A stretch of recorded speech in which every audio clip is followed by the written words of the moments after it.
The new record, Night Parade of 100 Demons.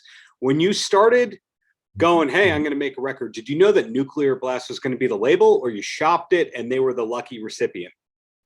We made a deal with them with the last record. We signed on with their last record. I think it was like 2018 or 19, called Black Heaven. And yeah, so we signed with them then, and we have, as record companies like to do with bands, like a 4-record deal or a 3-record deal or whatever it is. I can't quite recall, but yeah. So no, we were already set to go, and it was going to them. We knew exactly where it was going to. Yeah. Great. But we didn't know we were making a record until we got together and like, oh shit, we're kind of making a record right now. So it's okay. I am so intrigued because the average band is trying to write a 3 to 5 minute song, and an album is a collection of 3 to 5 minute songs, not long form stuff like you do. Do you demo your material at all? I don't like demo as in like kind of record like roughs, like yeah, and whatever, like that kind of demo. No, we just constructed, and it's gonna be what it is. I mean, like we'll have like voice phone recordings that pick up, the loud volumes in the practice space really well, and just to kind of keep us on track with like, okay, here we are in the composition with, putting it all together, just to, keep in touch with it. Once we step away and we go back in the room, that's about as demo as we get. And and we play it enough times, and like with all of the stuff we've written, it kind of gets bashed in our heads. Our collective retention is pretty good, so it's logged and stored pretty well during the process. Once we were like, yeah, that works, it's like, there it is. Besides being accomplished musicians with great credits, what is it that brought you, Mike, and Mario together? Is it a particular band, or are the kids in the same daycare? Or is it a softball league? I can figure it out. Well, I mean, we're all grew up in like like North County, San Diego, Encinitas, Cardiff, and like Vista, Lucadia. I worked at a guitar store called Moonlight Music in Encinitas, and I worked with a guy named Scott Bartoloni, who was in a band with Mario called Clickatatic. So when I was 16, I met Mario there, and Mike would come in and visit Scott as well. I was just like some little, annoying kid or whatever, probably these guys, and then they were friends with Scott.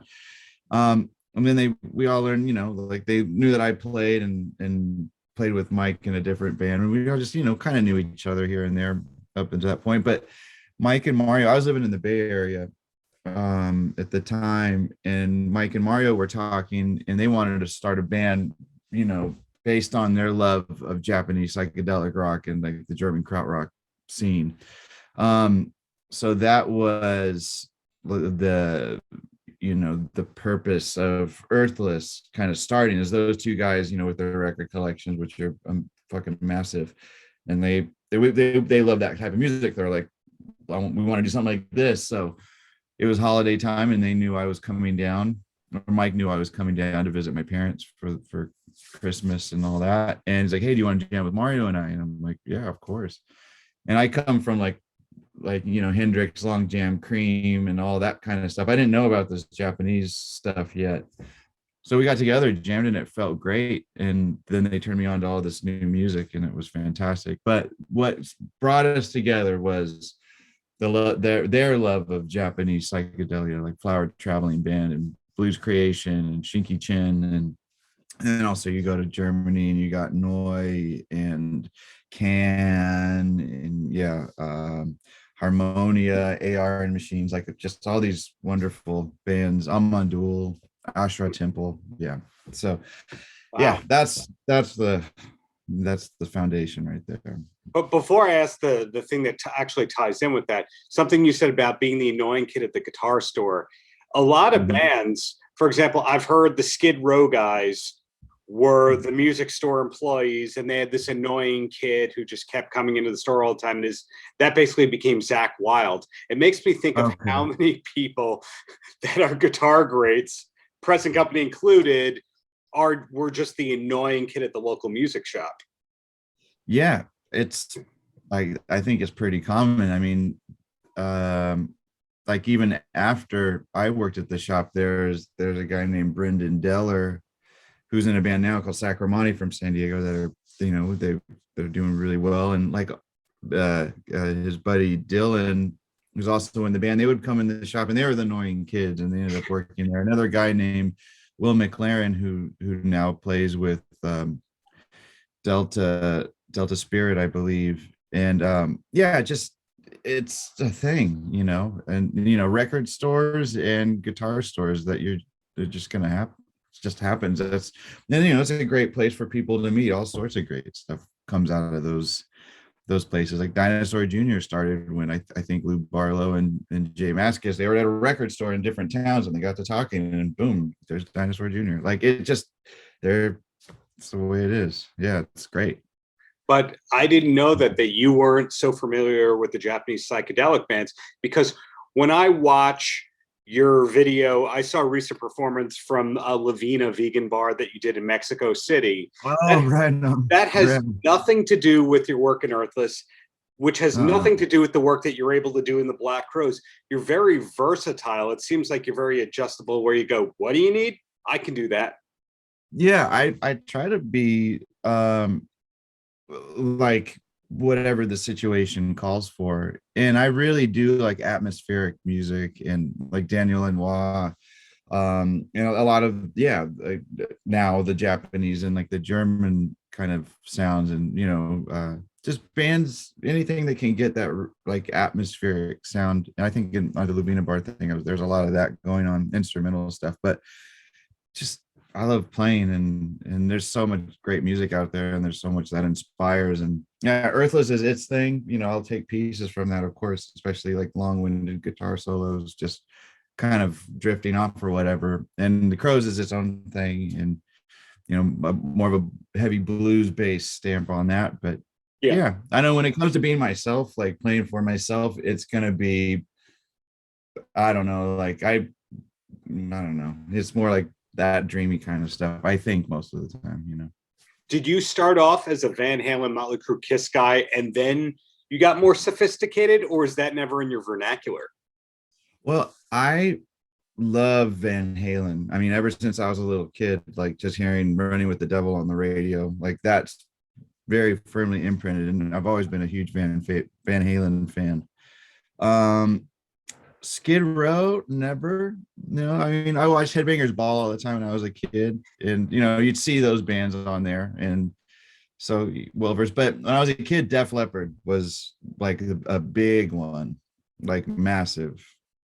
And Joe Satriani too, Surfing with the Alien. When I was a kid, I loved the sound of that. Wow. But I can't play like that at all. But it's like I love that, and like then Metallica and Slayer and Sepultura and all that kind of stuff. Deicide, I really got into metal, but yeah, it's Kiss is later. Ace Frehley is one of the coolest dudes on the planet, I think. But yeah, I mean, it's all there. It just put steps on the way, but it didn't really start there. It was more Frank Zappa and Elvis and Def Leppard and Van Halen. Yeah. So you didn't yourself as a player play too many notes as a teenager in your early days as a guitarist?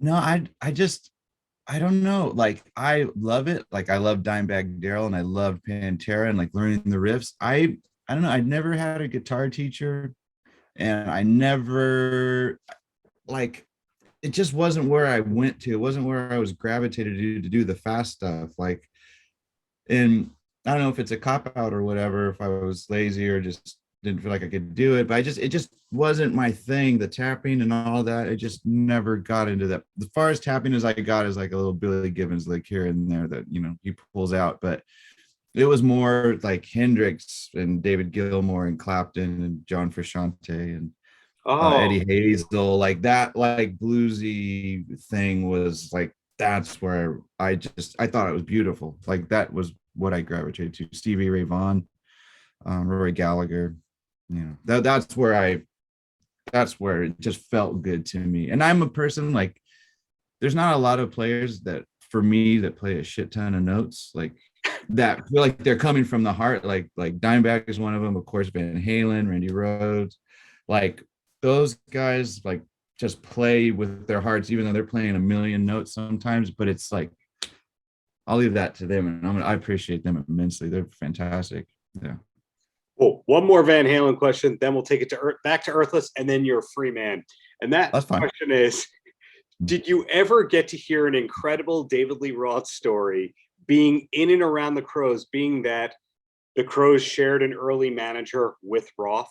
Like, is that a name that ever comes up in the presence of, hey, this one time? Yeah, Chris told a story. I think it was the first time.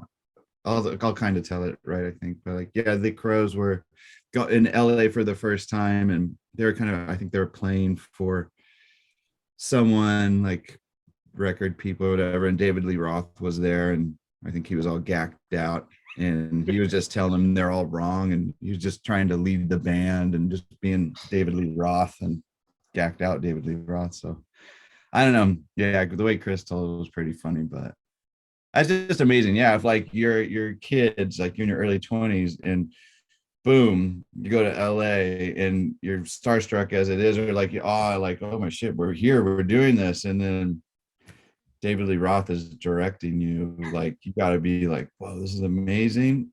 They're like, fuck this guy, fuck you, David Lee Roth. I don't know. It's got to be pretty amazing. Those guys have some stories, of course. It's pretty wild. Rock and roll survivors. But hey, back to you, back to Earthless. Yeah. Are there touring plans, or is it kind of everyone has to fit in Earthless between their touring schedules? The thing I can equate that to is, I don't know if you know the band KXM. That's Doug Pinnick from King's X, George Lynch from Dokken and Lynch Mob, and Ray Luzier, who's in Korn. And it's like, okay, yeah, we can make an album. Touring, ooh, I don't know what we can do here. Yeah, no, I mean, we're filling in gaps whenever there's, I have the commitments to the Crows at the moment, but there are gaps, and we're filling with Earthless, so we're making it work. Definitely making it work. But and then also with the pandemic going on, it's like we've rescheduled like maybe 3 weeks, 2-3 weeks worth of shows already. We were supposed to play tomorrow and the next 2 weeks, but it's all moving a couple months later. And so everything is just outside of just, fitting in with the Crows. There's this whole pandemics thing that's still very well present. And it's, we're having to readjust life, and nothing's stable. We're kind of moving around. You're doing the dance right now with scheduling for sure. Hurry up and wait, as they say. So I can only imagine with how long Night Parade of 100 Demons has been done, you've already started working on the next record, because you seem like and correct me if I'm wrong here, you seem like the kind of person who, they put a guitar in your hand, you could write a song if you feel like it. I feel like I could write a song if I feel like it. I mean, whether I'll need someone else to help me say like, oh, that could work, or otherwise I've just got a gazillion ideas that don't leave the ground really. But yeah, we haven't gotten it lately. We haven't gotten together that much. But I mean, yeah, we just go in there and play, and there's ideas. We've got ideas swimming around. So I mean, there is stuff to touch on to elaborate more on whenever it is we get back to it. Hopefully that is soon. And my last question for you, do you have a TV recommendation you could pass along for somebody who needs a new show to start? A TV recommendation? Sure. What the hell I mean, I just watched for the first time Curb Your Enthusiasm. I mean, I'd say go season 6 and 7. Those are really good.